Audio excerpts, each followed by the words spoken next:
The Supreme Court has scrutinized their role in organizing an illegal referendum on secession and a short-lived declaration of independence in October 2017. The court is not expected to pronounce its judgment until later in the year.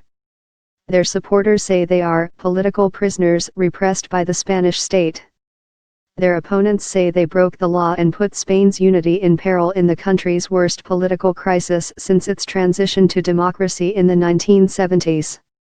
Surveys indicated that around 47% of people in Catalonia favor independence for the wealthy northeastern region. 9 of the defendants are charged with rebellion, including Catalonia's former Vice President Oriol Junqueras, who risks 25 years in jail. In his last comments to the court on Wednesday, Junqueras was defiant. Voting, and defending the republic from a parliament cannot be a crime, he said. Prosecuted for my ideas, the 3 other defendants face lesser charges of disobedience and misuse of public funds.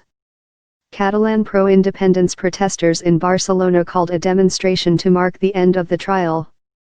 This trial is a democratic anomaly, said one 25-year-old student Abel Vila, carrying a red and yellow pro-independence flag. Some of the key figures in Catalonia's independence drive have been behind bars for more than a year and a half pending the trial.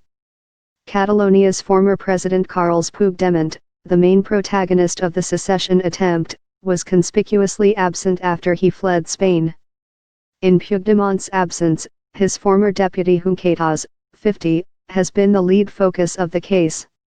I am being prosecuted for my ideas and not for my actions, Junqueras told the court in February.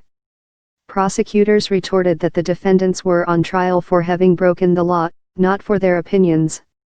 Crucial sentencing due later, no matter what it is, the sentence will be interpreted by the independence movement as an element to hold on to try to mobilize its camp again, said politics professor Oriol Bardamus.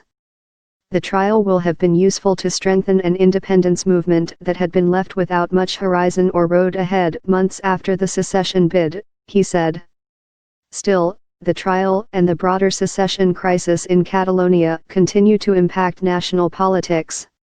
Rebellion, one of the most controversial elements of the trial, has been the charge of rebellion leveled at 9 of the defendants.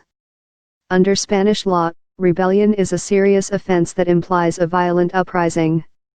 Defense lawyers and independence supporters insist there was no violence. Prosecutors say the defendants fomented, favored and sought direct confrontation between the crowds of citizens and police, particularly during the banned independence referendum on October 1, 2017, which was marred by police violence.